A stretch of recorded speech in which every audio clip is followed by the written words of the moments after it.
Seperti yang saya ramalkan, akhirnya kader-kader PDIP ini mengikuti retret dan mereka mengaku bahwa mereka datang dengan inisiatif mereka sendiri dan bukan karena diminta oleh Bu Mega. Apakah ini sebuah taktik? Betulkah itu yang terjadi? Karena jika memang itu terjadi, artinya ramalan saya yang lebih besar lagi bahwa perpecahan di dalam tubuh PDIP ini terjadi, ini sebagai bukti perwujudannya. Yuk kita akan lihat apa yang akan terjadi berikutnya.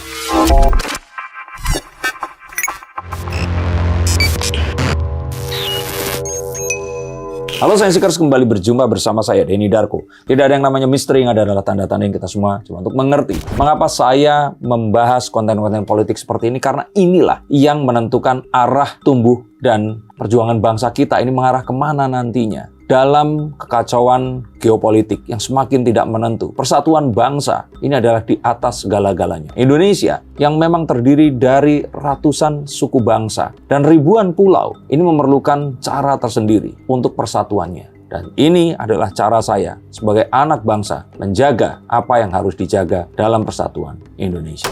Ini kan masalah retret ini sebenarnya menjadi sebuah polemik yang besar juga di media maupun sosial media. Termasuk 51 kader PDIP ternyata sudah dari hari pertama ikut retret. Berarti kan banyaknya ini lebih dari setengahnya yang tidak mengikuti komando Ibu Peri, ya kan, Ibu Mega. Apakah ini bentuk perlawanan atau kegalauan dari kader PDIP yang apakah saya harus mengikuti retret atau enggak, dan dilema di dalam diri mereka dan akhirnya mengamankan diri dan ikut retret, atau seperti apa? Galau itu adalah satu hal yang terjadi, tindakan yang terjadi setelah dilema. Dan tindakan berikutnya adalah itu tadi, mengikuti retret. Karena mereka tahu, kalaupun ini pragmatisnya ya, kalaupun mereka dicopot, mereka tuh sudah jadi dan tetap akan menjadi pemimpin rakyat. Dan partai-partai lain akan buru-buru meminang mereka. Itu pinter. Mereka pintar menghitung. Dan kalaupun ternyata mereka itu keluar, saya yakin sebentar lagi mereka juga akan dipinang masuk saat PDIP ini merasa salah. Atau mungkin saat Bu Mega ini sudah digantikan oleh Mbak Puan nantinya. Jadi kalau saya pikir mereka yang akhirnya memutuskan untuk mengikuti di batch pertama, ini adalah yang memberikan sebuah reaksi yang paling tepat. Karena ingin saya katakan bahwa reaksi melarang mereka untuk ikut dan patuh pada Commander's Call itu adalah blunder terbesar Bu Mega di tahun 2025 ini.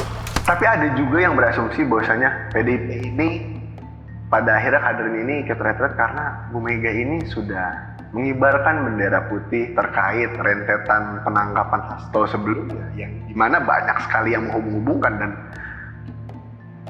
hampir 80-90% orang-orang yakin bahwasanya penahanan retret ini adalah hubungan. Batch terakhir itu akhirnya mereka menentukan datang. Tapi seperti biasa, kan kalau cewek itu kalau ngambek kan dia nggak mau bilang kalau dia salah. Dan dia nggak mau minta maaf gitu loh. Tapi akhirnya itu tadi nyuruh orang lain untuk melakukan itu. Mas Pram, ya yang ya udahlah ya, kita tahu dekat sama Pak Jokowi. Mungkin dianggap bisa dekat juga dengan Pak Prabowo. Dan yang terlihat bolak-balik kan beliau kan. Jadi kalau saya pikir sebenarnya bendera putih itu ada. Dan Bu Mega ini kalau wong Jawa bilang itu wes direh-reh, sudah ditenangkan, sudah dipuk-puk untuk ya udahlah jangan terlalu seperti itu. Bahkan sehari sebelumnya, kemarin di malam hari itu terdengar sebuah gosip yang mengatakan bahwa adanya barter. Jika Mas Hasto di sini ditangguhkan penahanannya, maka semua ini akan disuruh ikut retret. Walaupun ini kayak ditagih dolar, bayarnya pakai rupiah. Nggak nyambung kalau menurut saya, walaupun sama-sama duit. Nah, saya ingin katakan bahwa sepertinya hal itu benar adanya. Ini pun dari sebuah amatan bahwa Bu Mega yang katanya kemarin bilang mau datang ke KPK, ini belum datang-datang juga. Dan Bu Kony yang katanya ini memiliki itu tadi apa dokumen, beliau kan masih di sana kan. Kenapa nggak diambil dokumen terus diserahkan dan dibongkar? Hanya satu itu saja. Dan kalau saya pikir itu pun sebuah testing the water ya. Dimunculin, masyarakat anyep, ya udah nggak dijalani lagi. Lah gimana? Mas Hasto di situ sudah bilang, walaupun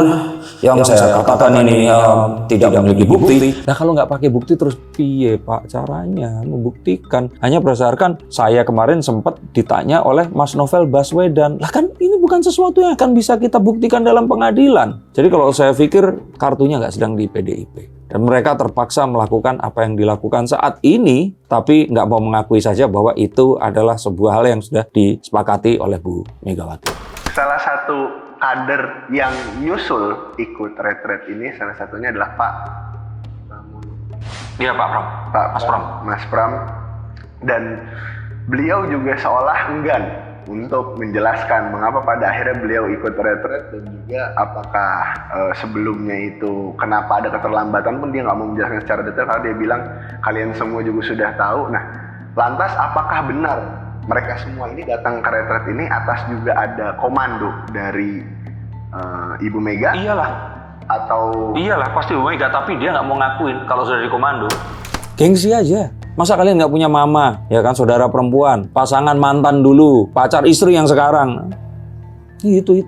Nggak akan mau minta maaf. Nggak akan juga mau ngaku salah. Ya udah, nggak apa-apa. Tapi yang penting sekarang kan adem kan. Nah, seperti ini loh yang diharapkan. seperti yang Mas Den waktu kemarin juga sempat singgung, apakah jangan-jangan ini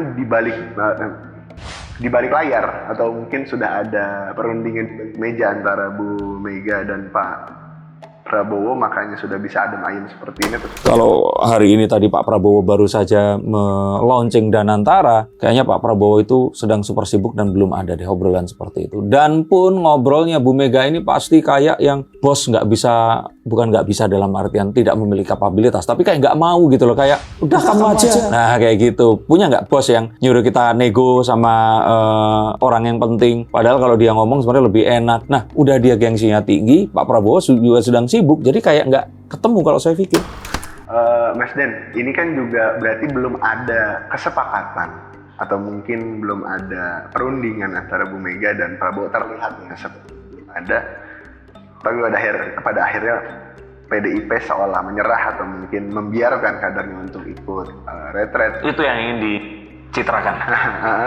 Tapi di satu sisi mungkin juga nggak sih karena ada himbauan atau mungkin peringatan dari Pak Kemendagri terkait sertifikat. Sertifikat apa? Jadi kalau nggak sampai 90% kader yang ikut dari partai yang belum ada nih, pokoknya dari sebuah partai kadernya nggak ikut lebih dari 90%, sertifikatnya akan dibedakan. Kalau saya pikir enggak lah.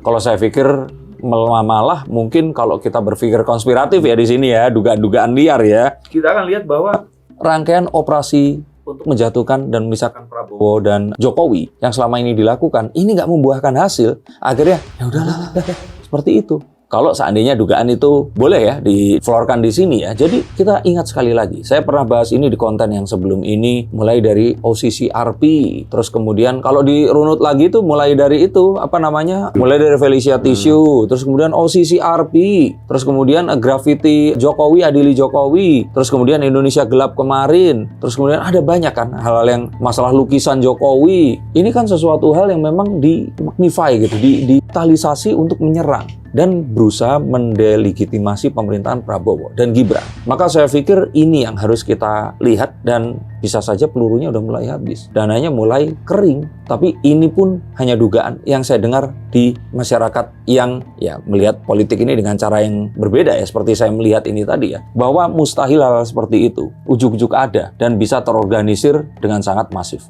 Nah, di satu sisi juga kalau kita bilang ya, retret ini seolah awalnya menjadi pertanda perlawanan, pada akhirnya PDIP ini kayak ngelosin gitu aja. Apakah akan ada upaya perlawanan lainnya dari PDIP nantinya setelah upaya perlawanan di retret dengan komando sekolah?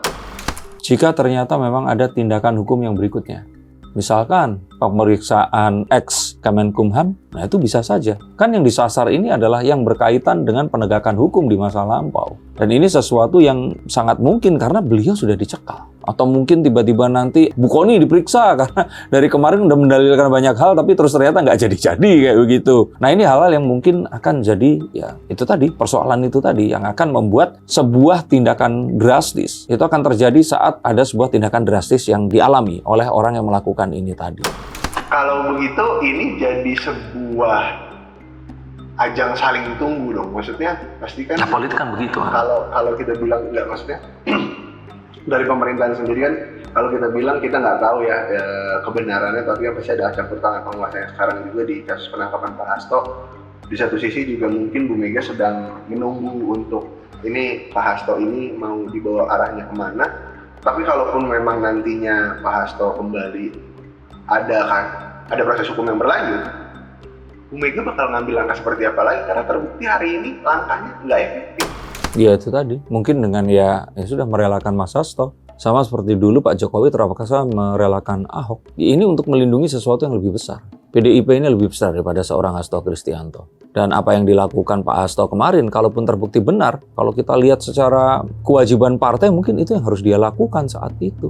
Tapi ya itulah politik. Maka risiko semacam itu terjadi dan akan menjadi sebuah hal yang bisa saja terjadi pada semua, yaitu petugas partai. Terutama yang ditempatkan di tempat-tempat yang memang strategis. Seperti Mas Ganjar ini, kalau ternyata ini kan seperti yang saya katakan, kalau ternyata ini perlawanannya itu nggak efektif, lah apa kabar dengan IKTP? Itu sesuatu yang akan bisa dengan mudah untuk ditembakkan.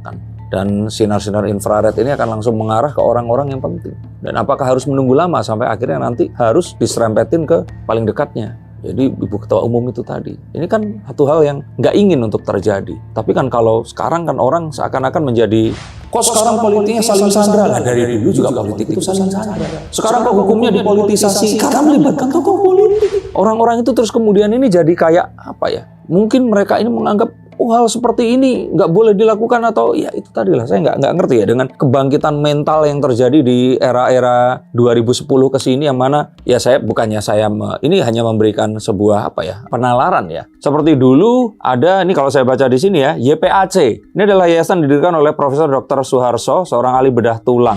Nah, ini tadinya namanya YPAT, Yayasan Penderita Anak Cacat, TJAT. Terus kemudian menjadi YPAC. Saya sering mendengar waktu saya kecil, sampai saya dewasa. Terus kemudian mengatakan cacat, ini nggak boleh. Kita harus mengatakan ini disabilitas. Nah, hal semacam ini ada baiknya. Tapi ada juga hal-hal yang jadi drama seperti sekarang ini tadi.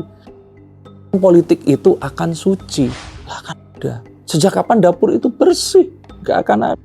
Kita harus tahu mana panggung depan, mana panggung belakang. Memahami itu membuat kita akan menjadi lebih waras dan nggak terus marah-marah menghadapi dinamika perpolitikan yang ada.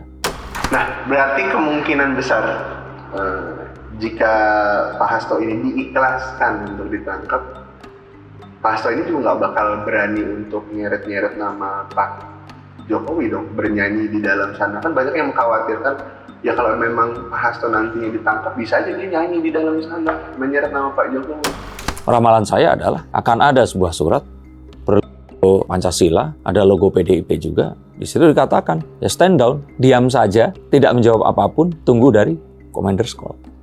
Berbicara tentang Commander's Call, kalian apa yang dituduhkan kepada keluarga Pak Jokowi atau Pak Jokowi ini dituduhkan sendiri oleh beliau, atau karena beliau melakukan ini Commander's Call? Apakah salah jika kita yang boleh kita anggap sebagai sebuah tindakan sebagai Commander's Call, mana yang bukan? Coba tulis di bawah sini. Terima kasih atas atensi kalian dan sampai jumpa di konten yang selanjutnya. Salam.